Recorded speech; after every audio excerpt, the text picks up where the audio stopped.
Hey, I hope you guys are doing good today. We are going to be watching the seven freakiest creepy pastas ever told. I only know of like two creepy pastas, maybe, and I've kind of perused the Reddits of the like no sleep and stuff like that to find scary stories. So I am interested to know what is on this list. I feel like Jeff, the killer, I think, is going to be on here. Aside from that, I really have no idea. But I thought this would be a fun one to do. If you do get a chance, I'd appreciate if you can leave a like and subscribe. It helps me out a bunch. And I will have Trust Me Bros video linked in my description below. So be sure to give them a like and subscribe. They are a really entertaining channel. They have a lot of really cool videos on there. So and also if you do read creepy pastas, let me know what your favorite one is. All right, let's get into it. The scariest creepypastas that terrified us as kids. I can remember it like it was yesterday. Being at my friend's house at a sleepover, hanging out in the pillow fort we just built, watching scary videos on his iPad mini. Videos that subsequently caused my friend to pee the bed, and me to call my mom crying because He peed the bed? Oh no. Oh no. I couldn't sleep. The His videos poor that we were friend. watching were people reading creepypastas, and at the time, they were the most terrifying thing a young bro could imagine. Whether a similar situation happened to you a decade ago, or maybe even last week, if you can relate to watching creepypastas late at night, then today I can't say that I can ever recall a time where I think I was maybe like too scared or I watched a lot of horror movies. I don't know. Maybe I am just about that vibe. ago, or maybe even last week. If you can relate to watching creepypastas late at night, then today's video is going to be nostalgic, but in case you're unfamiliar with creepypastas at all, and you've never been exposed to any of the original stories, don't worry, because you're about to get a masterclass in early internet horror culture. And if you're still confused on what a creepypasta even is, it's really just an online horror story that got shared around a lot. The Yep. intro story I just told was not a creepypasta. It was real. I truly do still remember it to this day because this sleepover really opened my eyes to online horror, although in a very unfortunate way. Mainly because the person I was sleeping over with, I was sharing a bed with. And not only did they Oh no. So he had oh no, he was laying in the pee. Oh no.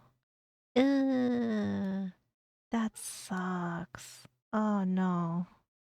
pee the bed, but they peed on me. So in Oh. retaliation, I peed on them in their bed. Just kidding. Or am I? Regardless, the creepypasta that caused us both so much distress was one of the most iconic of all time. It is known as Jeff the Killer. And since this creepypasta traumatized me most as a kid, it deserves the first spot on this list. Looking back at it, after recently rereading the Jeff the Killer creepypasta, it's kind of hilarious how much this scared me, considering how poorly the story is actually written. And there's I feel like this when I think of like scary movies that I thought were scary when I was younger, and then I watch them as an adult, and I'm like, oh my god, these are made so badly.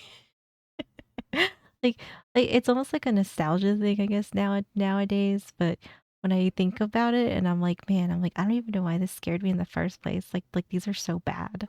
spot on this list. Looking back at it, after recently rereading the Jeff the Killer creepypasta, it's kind of hilarious how much this scared me, considering how poorly the story is actually written. And there's a good chance that the person who wrote the Jeff the Killer creepypasta was no older than 14. If you're unfamiliar, the Jeff the Killer creepypasta all kind of orbits around this one singular image. An image of a disfigured person with bright white skin, deep black eyes, a wide red smile, and thin black hair. The image, admittedly, is creepy, and is likely burned into a lot of our psyches from being exposed to it so much at such a young age. Interestingly, the Jeff It is a creepy picture though. I will give them that though. The picture's great though. Like it is creepy and I bet it would probably scare the pants off of a lot of little kids.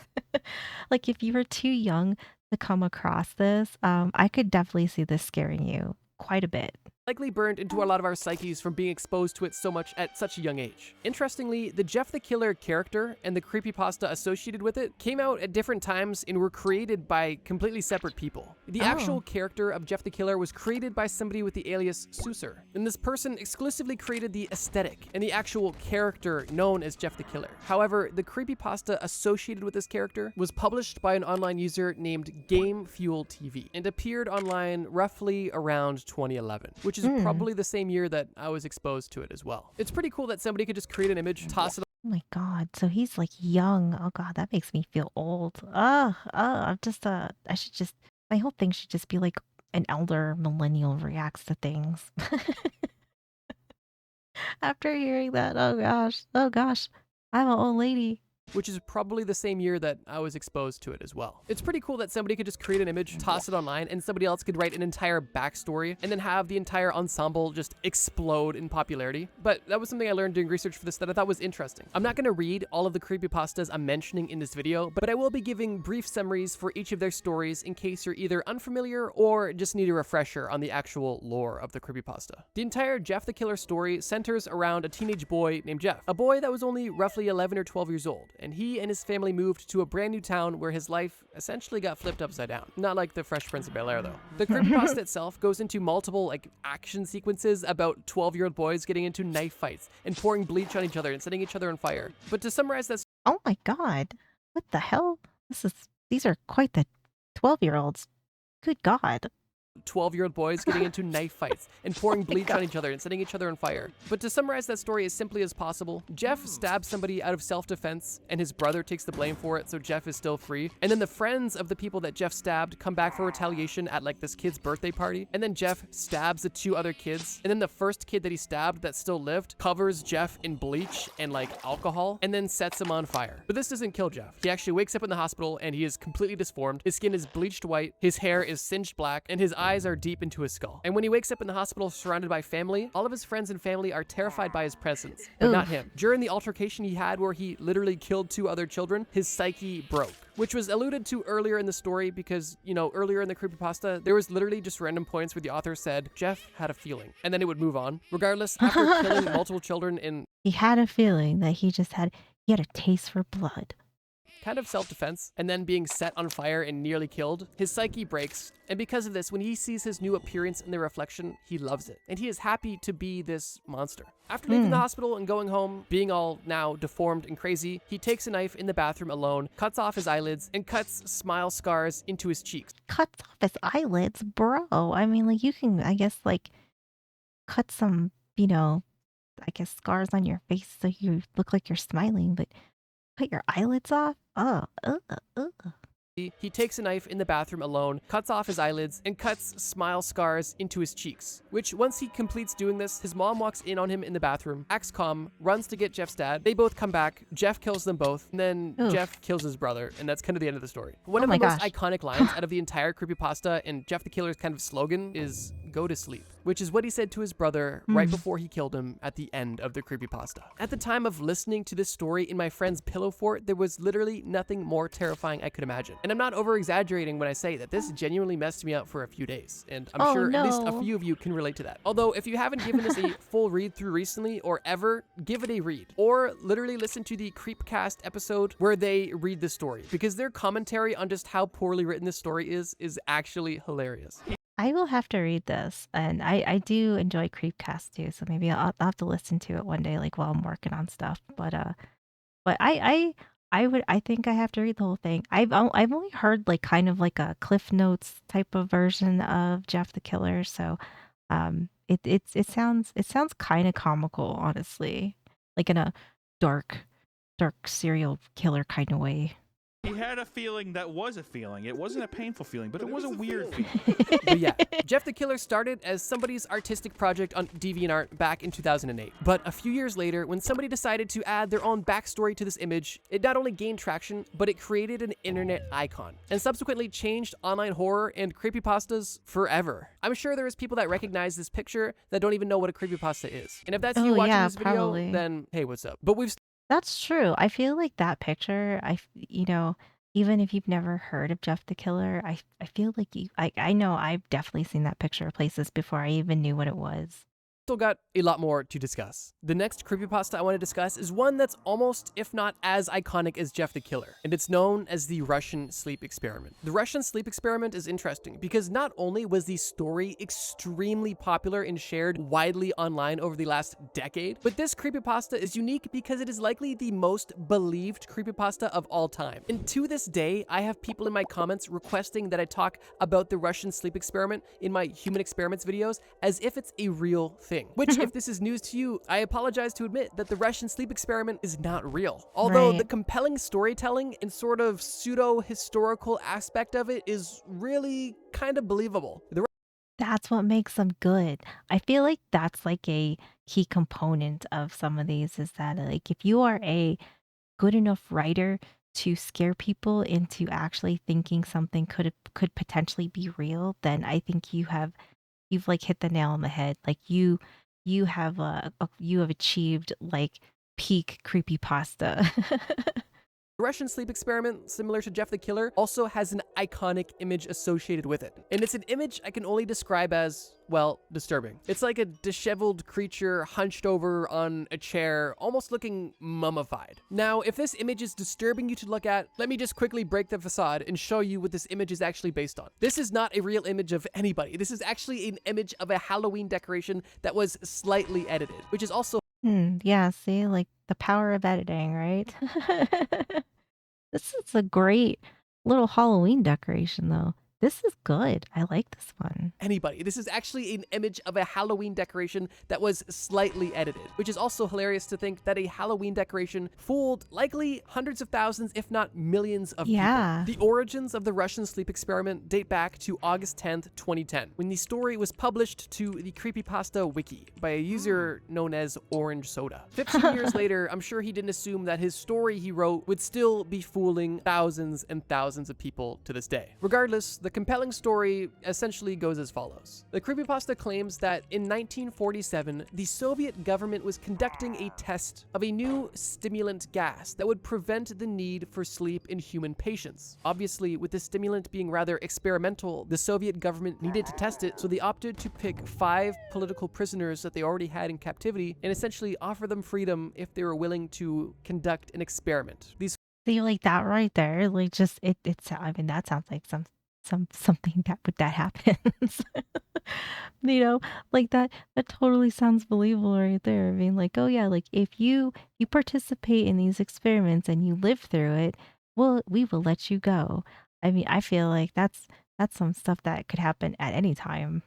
5 political prisoners were placed in an airtight chamber that had thick cement walls and multi-inch thick glass portholes to see in and to see out. There was numerous microphones placed on the inside of the chamber so the scientists could hear the subjects, and there was also a PA system inside of the chamber so that the scientists could speak to the subjects if needed. The goal was to test what exactly would happen to these 5 prisoners in this chamber after being exposed to the stimulant gas and no sleep for 30 days. Once the test subjects were placed in the chamber, the door was shut and sealed, and communication from the scientists to the subjects stopped. The chamber slowly began to fill with the perfect ratio of stimulant gas to air to ensure that the subjects were consistently dosed with this chemical without causing an overexposure and chemical toxicity. The story goes on to claim that only a few days into this experiment, people's psyches begin to crumble. And 4 days into this 30-day experiment, these people went from having casual conversations with each other to being very paranoid about each other, talking almost exclusively about traumatic and dark experiences. And then only 6 days into the experiment,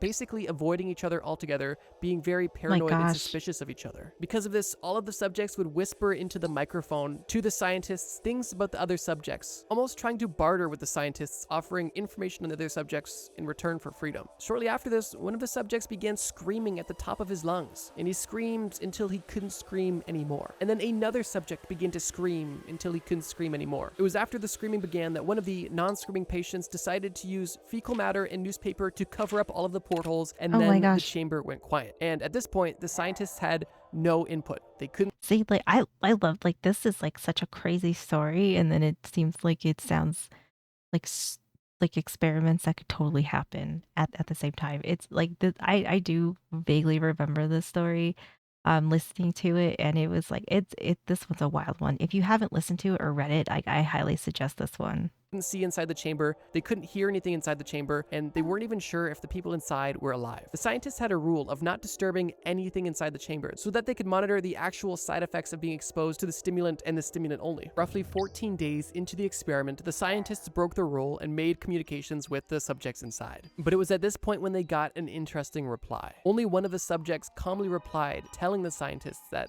they didn't want to leave the chamber anymore. They didn't want to sleep, and they didn't want to live in a world without this chemical stimulant. The scientists were shocked and didn't know what was going on inside and who was alive. So they made the decision to go inside the chamber and check it out. Soviet soldiers opened the chamber, went inside, and saw likely one of the most disturbing sights they had ever seen. All of the living subjects at this point were disheveled, malnourished, and had picked away at their own skin and flesh. Blood was everywhere, and one of the subjects was literally eaten alive by the others, and his flesh was used to clog one of the drain holes in the floor, likely to... His flesh was used to clog one of the drain holes. That's so gross to think about. Oh my gosh, this is such a wild one. I forgot about like some of these details in this. This is such a good one though, from what I remember. keep a higher concentration of the gas in the chamber. One of these subjects was taken in for testing, and it was in the hospital room when he was able to break free until he was once again sedated, finally slept after 15 days, and died. The story itself is really crazy, and honestly, like, I gave this story a bit more detail than I'm gonna give the other sections, simply because the story is actually really good, and it's just so iconic. And if you had the time, I would definitely recommend re-listening to the story itself, and even reading it, depending on your preference. But yeah, the Russian sleep experiment is not real, but it is a great and iconic creepypasta. This next creepypasta opens up an entirely new niche of creepypasta, that being creepypastas based on video games. And I figured what better place to start than Sonic.exe. Growing up, I played a couple... Okay, so like this one, I don't know. I haven't heard of this one. I would I don't know if I can't recall it if I ever read any that were like video game based ones. Not off the top of my head. I don't think I ever read any of these. And I figured what better place to I bet start these are good than though. Sonic.exe. Growing up, I played a couple random Sonic games on the GameCube, but I wasn't really too deep into the lore. Although when I was first exposed to the story, it still had a rather profound effect on how I saw the entire franchise. Sonic.exe was interesting because for me, and for probably many people, it was the first creepypasta that they experienced based on a character that they already knew and had somewhat of a understanding of and potentially relationship with. Which is why I think for a lot of people, this creepypasta was impactful. The imagery associated with this creepypasta is, unsurprisingly, a depiction of Sonic, although a more devious-looking Sonic, specifically with deep black eyes, small red pupils. Oh, Sonic's a demon. Sonic turns into a demon. Devious-looking Sonic, specifically with deep black eyes, small red pupils, and seemingly blood dripping out of his eye sockets. Oh, and of course, an evil grin. You can't forget the evil grin. Gotta have the evil creepypasta grin. series itself was created by Jack Cranley, and since then has been remixed and retold and continued by others who were inspired by the original creepypasta series and wanted to make this character their own, which is somewhat common across all creepypasta characters. For example, I do love that though. Like, sometimes the internet comes together in such a positive way that we can have like a different types of lores, or like in the SCP universe, like people have contributed to it. Creepypasta world is kind of like the same way, I feel like obviously there's like some like it's like sometimes they can be hit or miss, or like some are definitely not as good as others, but I think as a whole though, it's like giving people a creative outlet that they can kind of like be a part of the rest of this community, and kind of contribute something that is creepy and scary. And if for everybody that likes stuff like that, like me, I think that we can kind of all appreciate that. Jeff the Killer appears in a ton of other creepypasta stories just kind of randomly, as if it was a cameo of sorts. But that's part of the fun of telling these stories. The Sonic.exe creepypasta definitely wasn't believable, but it was still somewhat based in reality, which for me, as a kid reading it, definitely drew me right into the storyline. The creepypasta goes as follows. A person receives a mysterious unmarked disc that contains a bootleg version of a Sonic game. They decide to play this game and realize that it's not an ordinary Sonic game, and it's not even a regular bootleg either. The character itself looks demonic, and the gameplay is also twisted. In this bootleg version of the game, Sonic stalks, torments, kills, and tortures all of his friends, colleagues, and enemies in different gruesome ways. The bright and cheerful world of Green Hill Zone was no longer, and was now blood-soaked, dark, cloudy, off-putting, and cryptic messages were common across the entirety of the game, with the most memorable being, "I am God." As you would progress within the game, it would seemingly become more and more corrupt. random flashing lights, random noises, random images, and the Sonic character that you played at slowly becoming sentient and breaking the fourth wall. This then leads to the actual player who got this mysterious disc to experience hallucinations and then receive an even more cryptic message from the entity that actually created the game. And I'll just leave it at that, as to not get too deep into the weeds on the entire story. I kind of like that angle though. That's actually like a really cool angle for a video game and it's Sonic. So you choose Sonic because like, Sonic is kind of iconic in a way for, like for Sega and, just kind of like childhoods in general. So I kind of like that dark twist on it. I do appreciate that.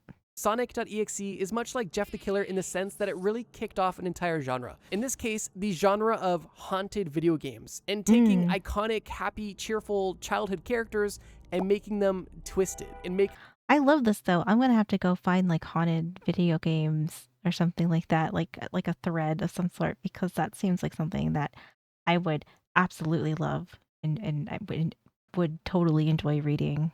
I'm gonna have to find this thread because I feel like this is something that I would love to read.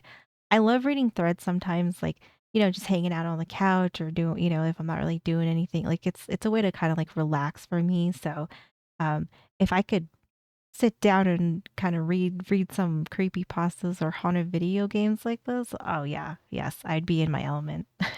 taking iconic, happy, cheerful childhood characters and making them twisted and making an entirely new reality based off of that. The concept is definitely enticing because the world already exists, and your job as an author is to simply make it as dark as possible. It's also Right. pretty similar to Jeff the Killer in the fact that it's just poorly written. Like, if you really want a good Oh laugh, go no. back and read the actual story. It almost doesn't even matter how poorly written the original story was, because Does that make it better? Like if you have a story that, obviously blew up on all of the threads or whatever, or just on the internet in general, and you go back to like the OG source and it's, kind of written pretty poorly or whatever.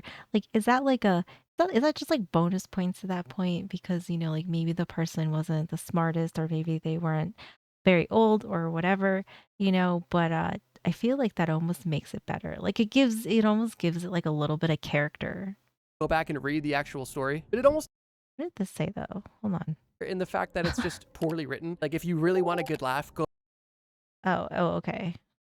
Yeah, I'm gonna have to like find some of these. back and read the actual story. But it almost doesn't even matter how poorly written the original story was, because it was still enough to spark a movement. So sure, it may have not been a literary masterpiece, it was definitely culturally significant when it comes to online horror. But getting off the topic of video games and staying in the realm of cursed media, I want to talk about a creepypasta Ooh, that yeah. deeply disturbed me as a kid. This creepypasta was based on a TV show that I watched a lot as a kid, and you likely did too. And this story was known as Squidward's Suicide. If you watched SpongeBob I've not heard of this one, and I was like a little bit too old for SpongeBob when SpongeBob was new. So I honestly like have never really watched SpongeBob that often. I remember watching it babysitting and like seeing like like I can like kind of remember like bits and pieces here and there, but I think when SpongeBob came out, I was older, so I kind of um was not really watching cartoons at that time. Like I went through like a long phase where like I didn't really watch any cartoons, so um I would say SpongeBob kind of fell into that category. So there's definitely a lot of SpongeBob things that I have absolutely no clue about. growing up like me, you know that Squidward is always the grumpy, kind of unhappy guy. But in this creepypasta, it claims that there is a lost episode of SpongeBob where Squidward isn't just his regular grumpy self. He actually reaches his breaking point Oh and man. essentially ends it all. This creepypasta was posted on August 8th, 2010, and was written by a user named Suicide Squidward, which is interesting. The story claims that in 2005, an intern at Nickelodeon Studios had stumbled upon a lost episode of SpongeBob. The intern decided to see what this episode was all about. The episode starts normally, although the title card is an interesting piece of foreshadowing, where it explicitly states that the episode's title is Squidward's Suicide, but then goes back to the regular happy music and everything you would associate to be in a SpongeBob episode. The episode starts with Squidward practicing the clarinet for an upcoming concert, but when the concert comes, nobody likes it. and everybody hates it and boos at Oh Squidward. And man. because of this, it quickly cuts to Squidward being extremely upset, sitting on the side of his bed, essentially contemplating his life. And it's at this time when all you can hear is a disturbing cry that turns into a deafening sob that goes on for minutes and minutes. And on screen, you can only see the camera zoom more and more. I have a question for my SpongeBob people. Was Squidward beloved, hated? Like, because I honestly have no clue. Like, I know he was like the grumpy guy or whatever, but because I got no skin in the game when it comes to SpongeBob, was he like a favorite or like not really? Like I honestly have no idea. But this and this sounds absolutely horrifying. In This Squidward's sounds like a face. good But then story. quickly, images begin to flash over top of what was already on screen. Only visible for frames at a time, there was brutal images of mangled, dead children simply interjected into Oh my this god. episode of SpongeBob. But there wasn't just one image. There was multiple images of people that were dead, dismembered, and these were real graphic images Oh, superimposed onto the jeez. children's cartoon. The creepypasta basically just ends with nobody knowing who made this episode or where it came from or who the images of these victims were that were imposed onto this episode, which was kind of part of the disturbing lore because these were pictures That's a good ending though. Like that's how you end a good story though, with like questions like that, because then plus well, because then I feel like you could have people continue it, or you can just have people make their own conclusions or whatever. Because some of these, no, I feel like not everything has to have closure, right? So I feel like the way that this ended, of like like what happened with this lost episode, or maybe somebody can add on to it, or I feel like there's a lot of possibilities when you're in this kind of sphere of, you have a lot of creative people in the same area. were that were imposed onto this episode, which was kind of part of the disturbing lore because these were pictures of real dead people, but nobody knew if these victims had justice served to whoever did this to them or not, and it was just kind of all really gross and disgusting. And this was one of the ones that rereading it now, I guess, with the Russian sleep experiment, really just kind of got me. Not necessarily in a literary sense, but I definitely have a very vivid imagination, and the way that this is written is you really can't not see what they're describing. I've kind of recommended reading the other ones. I would recommend skipping this one and just understanding that this one is just dark. Oh, and I didn't even mention it yet, but the image that's like most associated with this is an image you'd likely have seen before. Just an image of Oh Squidward in yeah, a I have dark seen room that. standing in front of a window. Yeah. His skin is a pale gray. Same. I learn something new every day. I have seen this, and I didn't know that that's what it was from.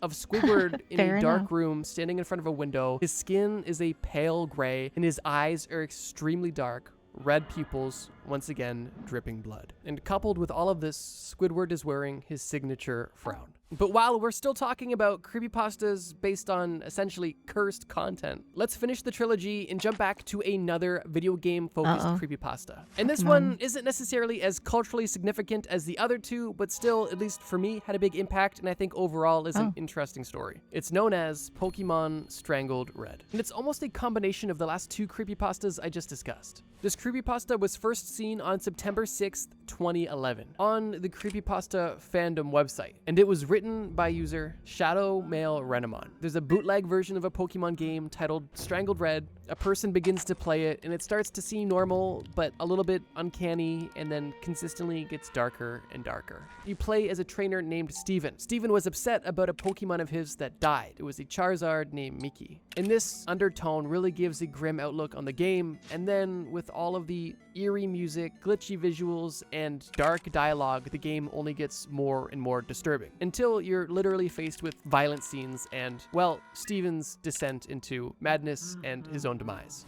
This sounds like a good one too. This sounds like a very good read. I mean, I don't know. There's something cool about when you can merge that kind of like nostalgia feeling, or gaming, and gaming in general. Like if you take a game that or even like people know, like even if you have never played it, but you've heard of it, you've seen it or whatever, is you can still like kind of like make that connection to it, and then put kind of like a dark spin on it. I don't know. I kind of like that. I'm really very interested now into looking into the creepy pastas with haunted video games.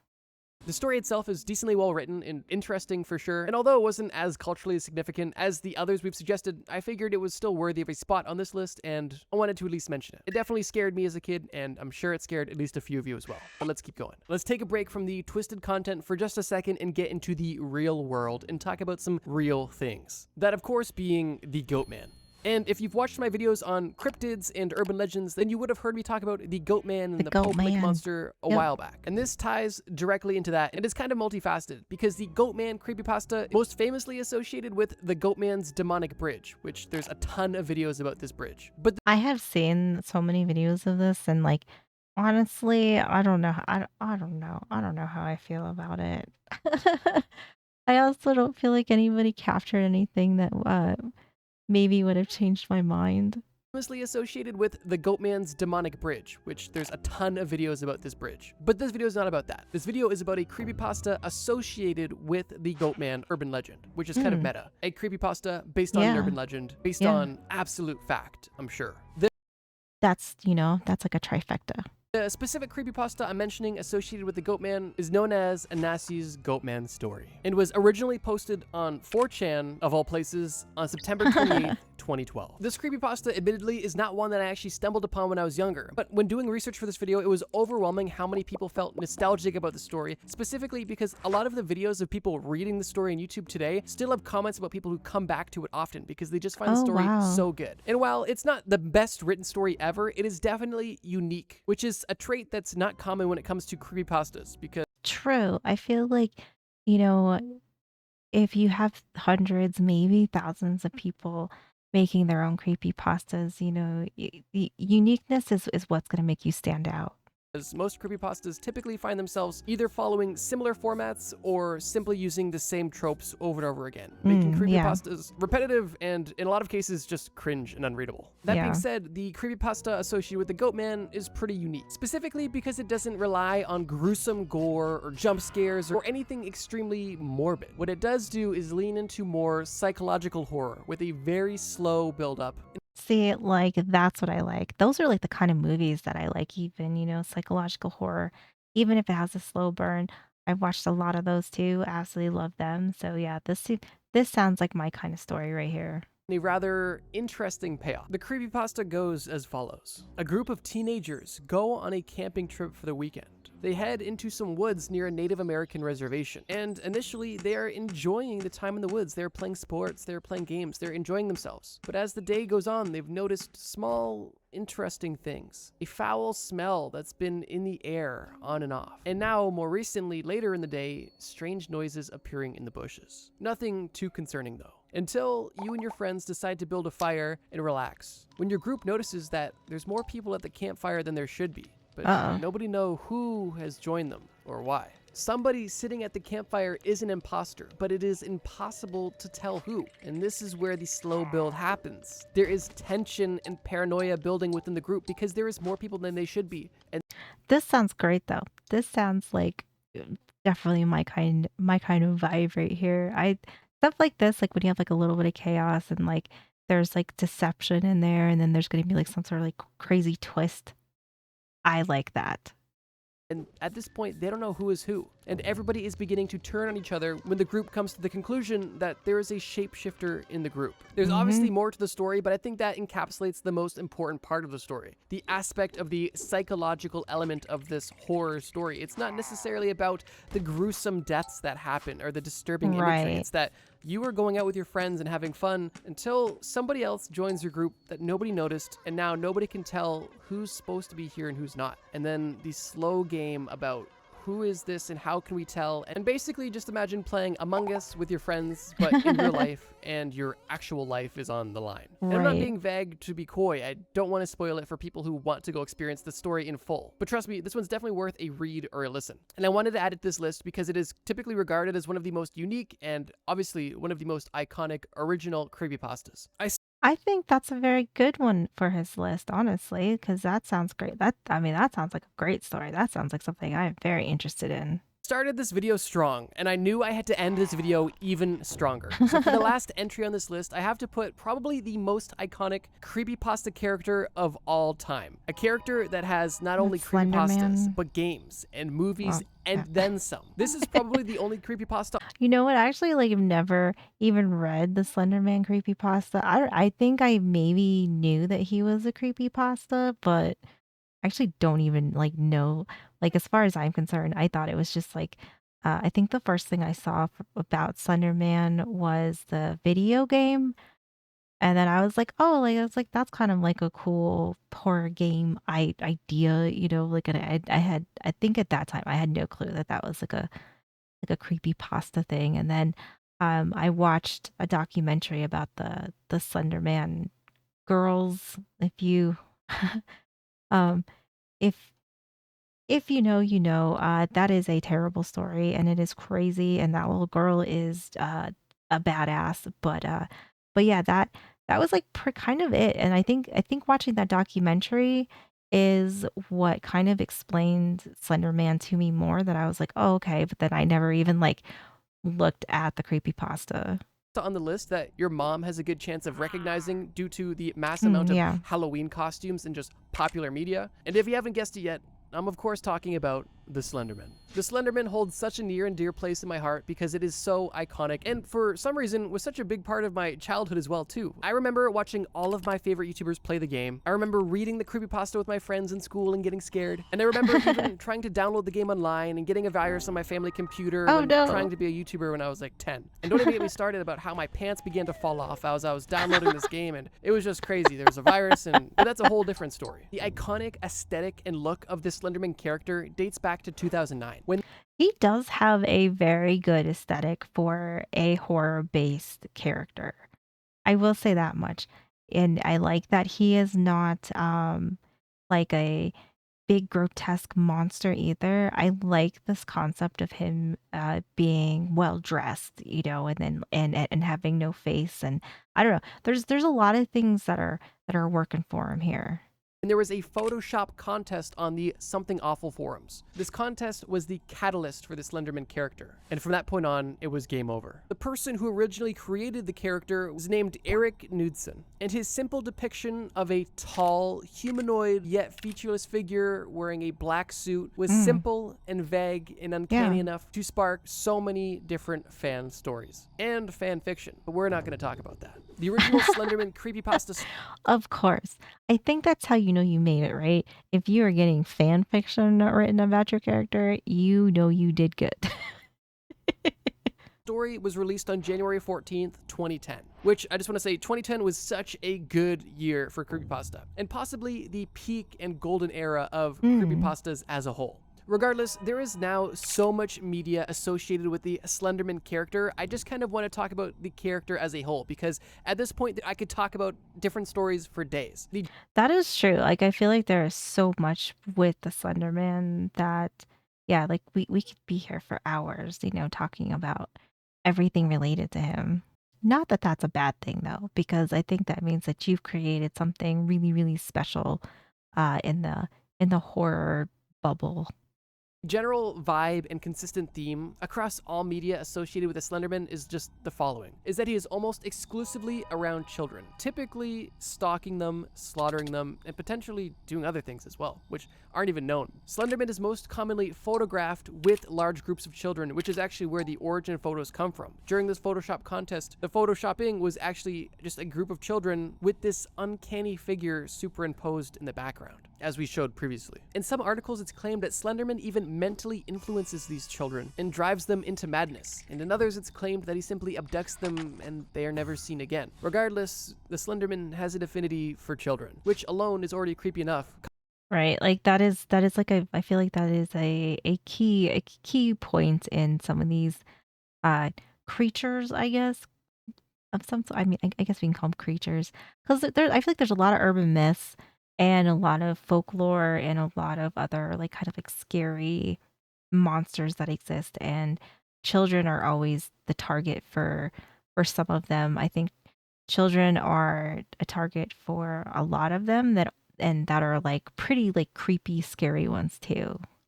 coupled with his simple yet terrifying look. Part of the charm is the Slenderman is kind of the fact that less is more. Literally nothing is known about this character. There's no motives, he's never spoken, there's really no origin story. He typically was seen in pictures, not videos, meaning it's not even certain how he moves, unless you've obviously seen it in videos or played the game, but it's just ominous. A featureless, emotionless, potentially thoughtless figure, resembling a human, yet missing anything that would meaningfully make it a human. It's kind of genius. And combine that. It is good. Like, it is good. I think that whoever create or like that guy that created this, and like for the contest, totally just did like outdid himself and did such a fantastic job because um I can't imagine like entering a photo contest and then having your creation be like a whole like subculture like in a horror kind of section of the world. I like that would be crazy. That's crazy. That's pretty awesome. That with, vulnerable children just being in the mix, and you have a, well, scary story. The Yep. Slenderman has been known to abduct children either in suburban areas, but most typically in the woods, lurking behind trees and shadows. And I'll be honest, out of all of the creepypastas that I've mentioned and experienced when I was younger, even as an adult, this was one of the ones that definitely had me turning off the lights and running up the stairs as fast as possible. Because, well, if the basement was dark and I was leaving it, there was a possibility that Slenderman could be there and wanting to abduct Oh me. These are man. some of my favorite creepypastas that I remember from my childhood. And hopefully for you, this was entertaining and potentially even nostalgic as well. And if you'd like me to talk about more creepypastas, I'd love to do it. Creepypastas are still alive and well today. And while we're not in the golden era, I think they've definitely evolved as people's writing skills have Mm. evolved. I really enjoyed this. This was really good. I really just like creepy pastas. I used to like watch. I mean, I used to like reading horror books and watching horror movies, and just like I don't know, like that's always been kind of something that I really like. And so I haven't heard of a few of these, so I'm gonna have to go and look them up because they sound like they're pretty fun. But yeah, let me know if you like creepy pastas and which ones are your favorites. If he didn't mention them on here, but if you have any recommendations for some reading material or listening material for me, I'm always interested. But this was good. I really enjoyed it. Thank you so much for hanging out with me. I really appreciate you guys being here. Be sure to go and like and subscribe to Trust Me Bro. He has a really cool channel. I think it's really entertaining. He talks about just like a lot of wild and crazy stuff. Very good. But that's going to do it for me. I hope you guys had a great day, and I will see you in the next one.